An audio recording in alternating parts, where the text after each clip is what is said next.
Olá pessoal, professor Rafael aqui e hoje nós vamos falar sobre os documentos digitais. Nos anos 80, a informática começou a se popularizar pelo mundo, em que os computadores começaram a ser vendidos em lojas de eletrônicos.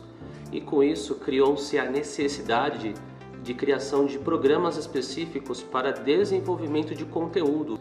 E assim começaram a ser criados os programas de edição de imagens e criação de documentos de texto, documentos de vídeo para entretenimento ou para negócios.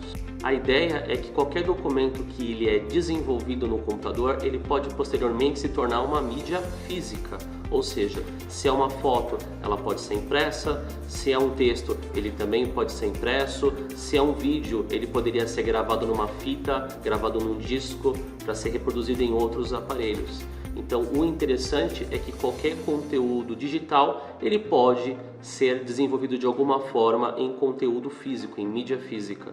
Para se desenvolver o documento, é necessário se passar por algumas etapas. A primeira é você ter um computador apto para ser utilizado. É necessário você ter um software de criação, que seria o programa que a pessoa que está utilizando o computador vai ter que utilizar, saber manusear para poder desenvolver o documento.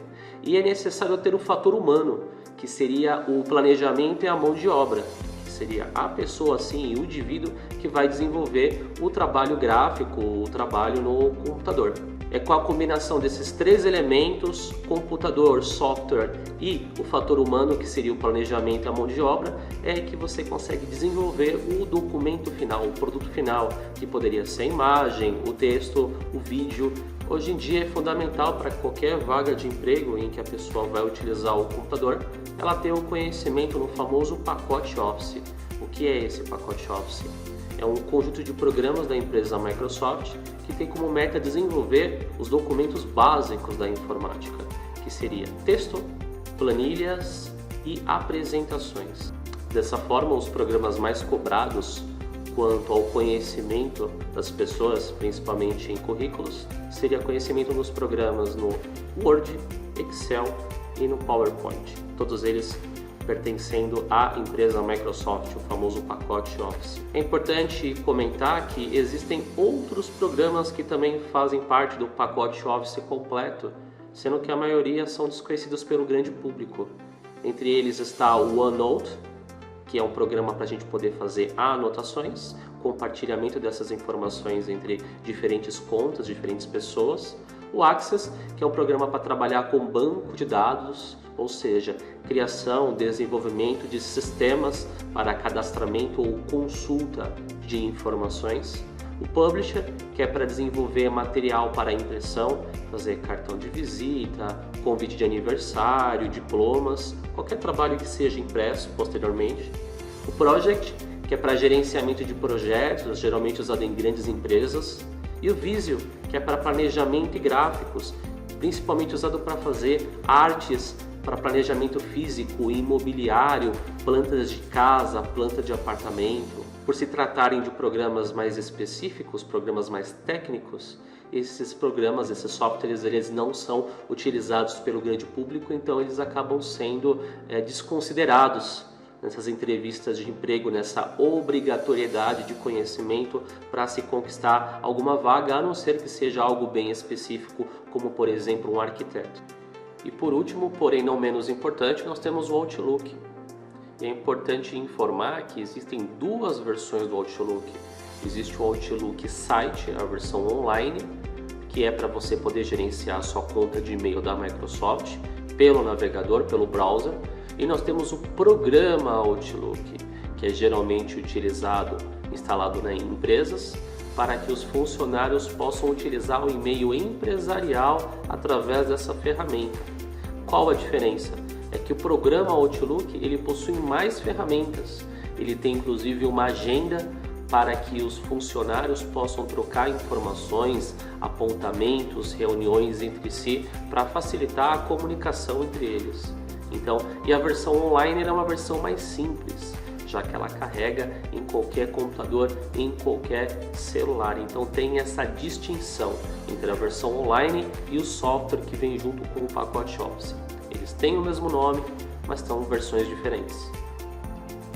O pacote Office para computador, para uso instalado na máquina, ele tem um valor elevado. Por conta disso, a Microsoft criou planos de assinatura, como se fosse um Netflix, em que o usuário pode pagar uma mensalidade, vincular a sua conta de e-mail Microsoft a essa mensalidade, a essa conta, e ele pode utilizar os programas que ele quiser, o mês que ele quiser. Basta que a assinatura esteja validada, esteja em dia.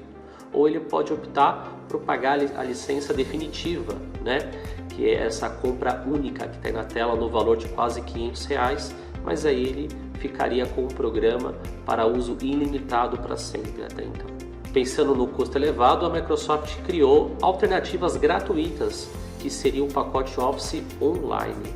Através da sua conta de e-mail da Microsoft, que pode ser um Hotmail, um Outlook ou um Live, o usuário tem uso às principais ferramentas na versão para navegador e assim conseguir desenvolver os seus trabalhos, tanto pessoais como de escola, faculdade, como também trabalhos empresariais. Importante ressaltar também o uso do OneDrive, que é uma espécie de pendrive virtual, onde o usuário da Microsoft pode guardar gratuitamente seus arquivos na nuvem, os seus documentos do pacote Office, como também arquivos pessoais, como os vídeos e fotos, e compartilhar com outros usuários. Por padrão, todos os arquivos que você cria no pacote Office online, eles são automaticamente vinculados e guardados na sua conta na nuvem.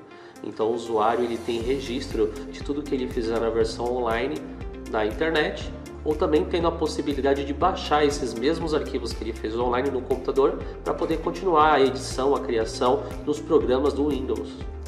Para concorrer com essa alternativa gratuita da Microsoft, o Google criou o Google Docs.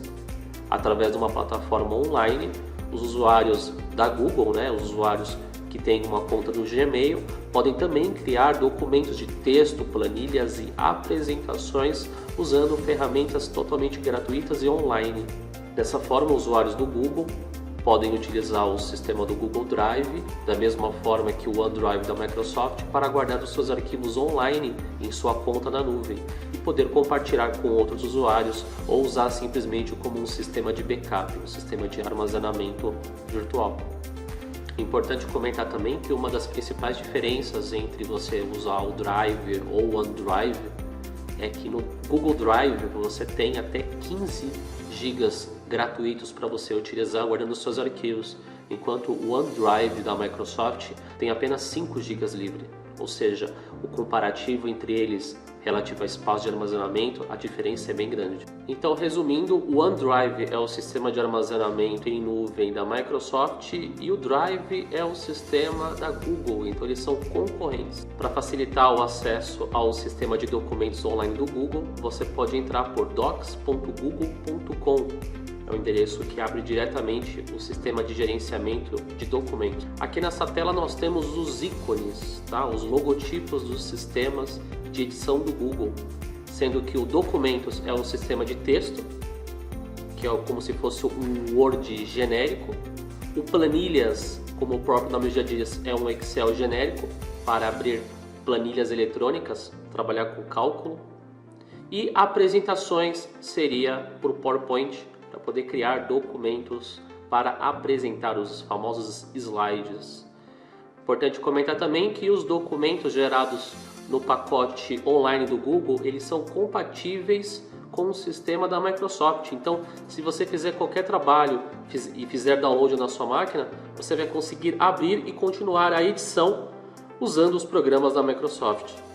LibreOffice. LibreOffice é um pacote Office genérico que faz muito sucesso para os usuários do sistema Linux.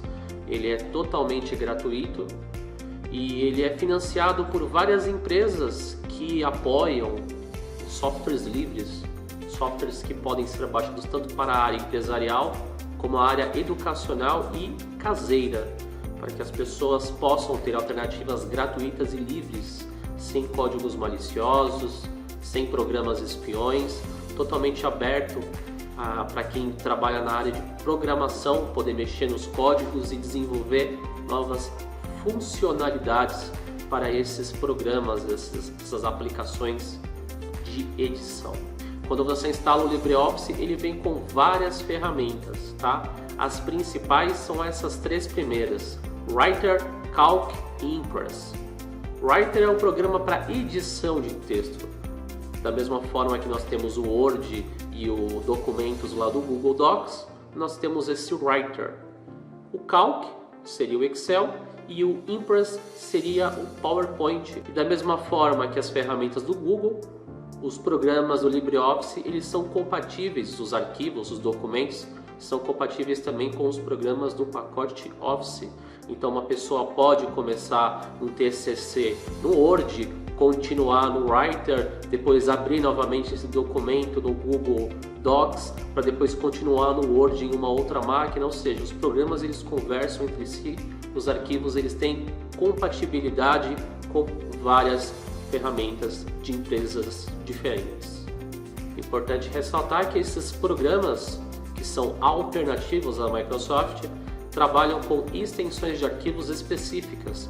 Por exemplo, o Writer ele trabalha com um tipo de arquivo chamado ODT, enquanto o Word, por padrão, trabalha com o formato DocX. Já o Calc ele trabalha com ODS, sendo que por padrão o Excel trabalha com XLSX, enquanto o Impress trabalha com o ODP, enquanto o PowerPoint trabalha com o PPTX. Mas ainda bem que as versões mais recentes do pacote Office conseguem reconhecer esses tipos de arquivo também. Então não tem problema, às vezes você recebe um documento de faculdade, um documento da empresa com esses formatos mais raros, e antigamente você não conseguia abrir, você ficava perdido. Agora, como os programas do pacote Office também reconhecem esses formatos de arquivos abertos, né?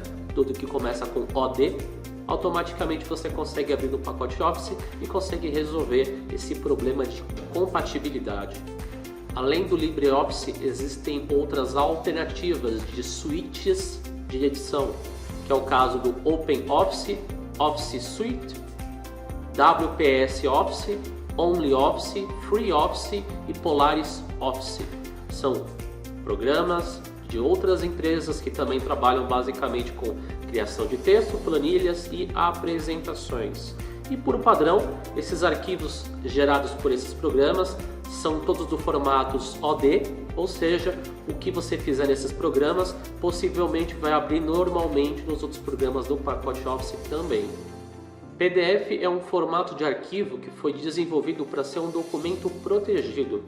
A ideia é que esse tipo de documento ele não poderia ser editado, ou seja, você poderia salvar qualquer documento, um boleto, um currículo, uma apostila, um livro, gerar ela em PDF e as pessoas iriam apenas visualizar, ou seja, fazer leitura ou fazer a impressão, mas editar o documento isso não seria possível. Posteriormente foram criadas outras ferramentas para poder editar esse tipo de documento, então hoje em dia é fácil, é tranquilo você modificar um PDF e muitas vezes até agir de má fé e falsificar esses documentos, falsificar boletos usando essas técnicas de edição. Para a edição de arquivos PDF existem vários programas e para visualização existem mais ainda. Por padrão, o PDF ele foi popularizado pela empresa Adobe, então um programa para visualização é o Adobe Reader. Para edição nós temos o Adobe Acrobat. E para visualização hoje em dia, um dos programas mais populares é o Foxit Reader. Mas para a visualização de PDF, hoje em dia não é necessário você instalar nenhum programa específico. Você pode abrir qualquer tipo de documento PDF que foi gerado por qualquer programa em qualquer navegador de internet, ou seja, você pode, usando o seu Google Chrome, abrir arquivos PDFs para poder visualizar e fazer a impressão conforme a sua vontade. Bom, gente, por enquanto é isso. Eu vou ficando por aqui nesse vídeo. Espero que ele não tenha ficado muito longo.